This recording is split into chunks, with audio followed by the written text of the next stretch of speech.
If you want to be a millionaire and really live life to the highest level and achieve like the greatest echelons that, this human experience has to offer, you have to accept that you must be better than everyone else. You have to realize and understand that things are all fair, and whichever person has the best product, the best marketing, the best sales, the best team, the best infrastructure, they're going to win. The 1% is winning because they have the best of the best and they're beating the 99% of people. They're in the 1% because they're doing the stuff that the 99% of people don't want to do. And you just need to think this way. You need to have this belief, because if you don't, regardless of who you are, what you have, your capabilities, your talent, you're going to be bottlenecked by a lack of self-belief. And the reason you're going to be bottlenecked by a lack of self-belief is because you're going to be afraid of taking risks and approaching different opportunities that, you feel like you won't be able to succeed in, that you need to be able to take on in order to get to the next level. Every single person that I've spoke with that has any amount of success, they had to take a lot of risks to get there. A lot of people say business is really just about taking calculated risks and really just being vigilant with the risks and being smart and calculated with it, but really still having this attitude that you're going to win through it and actually take those risks.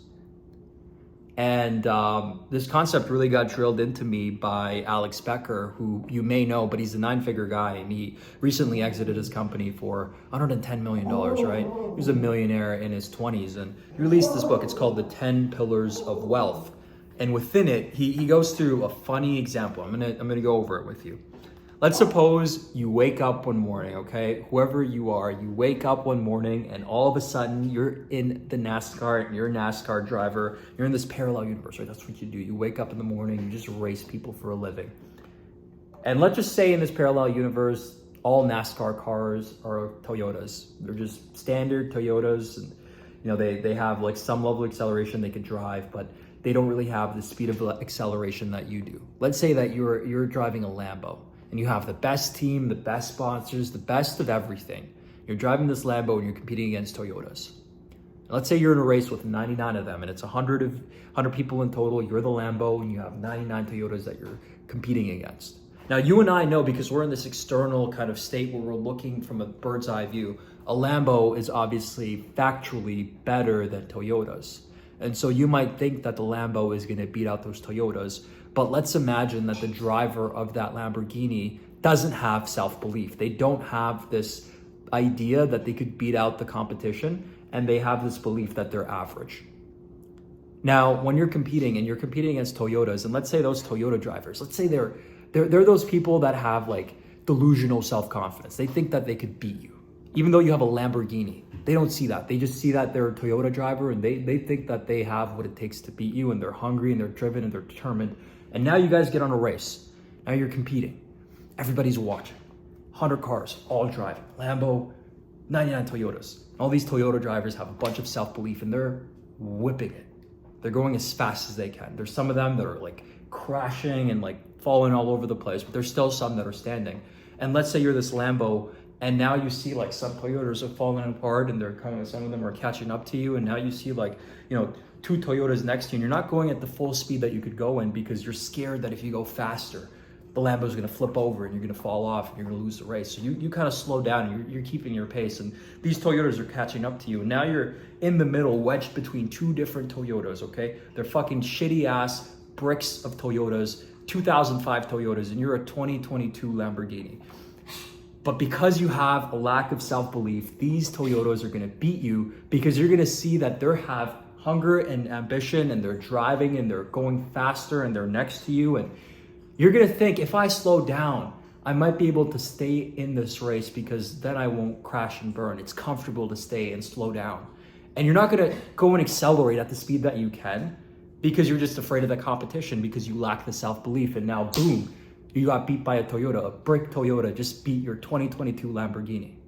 And this is what happens when you lack self-belief. This is why self-belief is a pillar of wealth, really. It's something that you need to be able to be successful, because if you don't have self-belief, you can have all the other things, but because purely of the lack of self-belief, you're gonna lose out.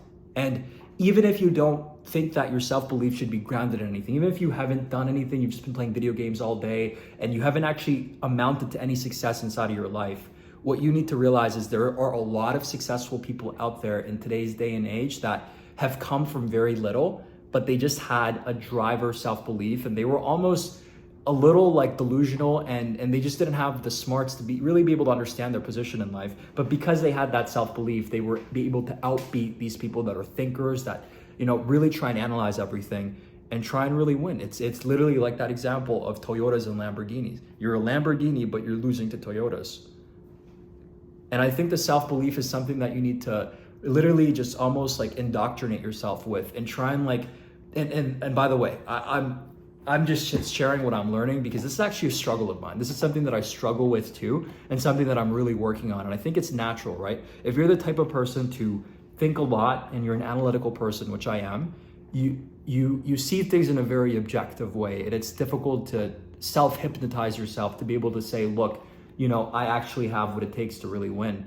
But it's something that you really need to be intentional with, and it's something that I'm personally trying to be very intentional with too, because I'm reading it in books, I'm seeing it around other people that I've interacted with that are very successful, and it's something that I've realized it's almost like a fact of life. It's something that we all just need to fully shove down our thinking so that we could really start to materialize some of the things that we want to materialize. Because it is true, man. It really, when you think about it, the logic of it is true. If you want to be in the 1%, if you want to be a millionaire, you have to objectively bring more value than 99% of people. And you need to bring that value, but you can only really bring that value at the highest level once you also have that self-belief, because it allows you to take risks. So the way that I'm doing it is I'm trying to focus on the victories. And if I have a failure, I'm not allowing that failure to weigh me down and come into the vortex of my self-belief. I'm really just using that failure as a stepping stone and learning through it, right? Because failures, it just compounds into success. If you fail 10 times, and if through each failure you learn something, and you only just stay forward thinking the whole way through, and throughout every single failure, you just think, okay, this is what I learned with this failure, this is what I learned with this failure, and you compound a bunch of lessons through each failure, and you gain more and more experience. Those failures are eventually going to convert into wins.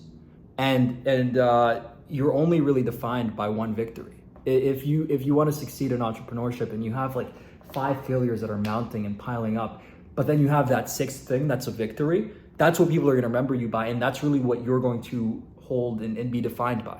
Somebody like Ray Kroc, he had a bunch of failures, right? And you might not know Ray Kroc. I mean, he's not like that well known. He's pretty well known, but he's not like a Steve Jobs. But Ray Kroc is the guy that founded McDonald's, and he really brought McDonald's to life. He brought this franchise model of McDonald's to life, and now everybody, you know, McDonald's, millions of people served every single day. There's a bunch of different fast food chains that are using the fast food, like, a franchise model.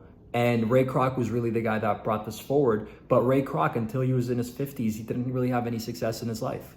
He didn't really have anything. He just had unrelenting drive to win, and he just kept trying, and he failed through a bunch of different things. You know, he used to sell milkshakes. He was literally just like a road driving around, traveling milkshake salesman before he started up McDonald's in his 50s.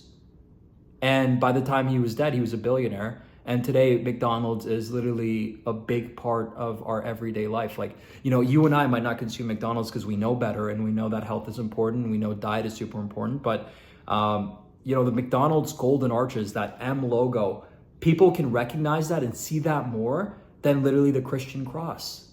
So Ray Kroc was this guy who failed a bunch of times, but he had unrelenting self-belief, and he had crazy drive, and he learned through those failures, and he built himself up to be who he is today. And that's the same thing with you and I.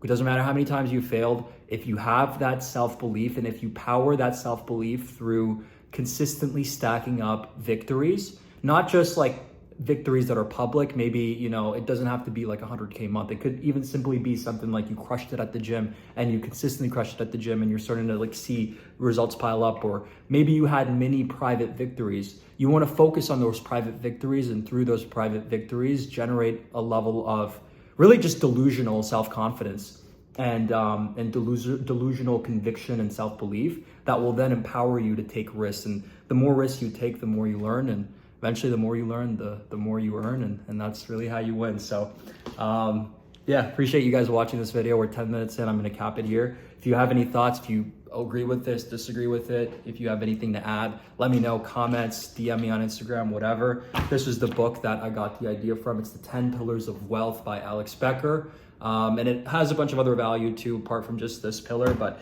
this is the most important pillar. He said it himself, and it's one that I think we could all relate to. So that's why I wanted to focus on this.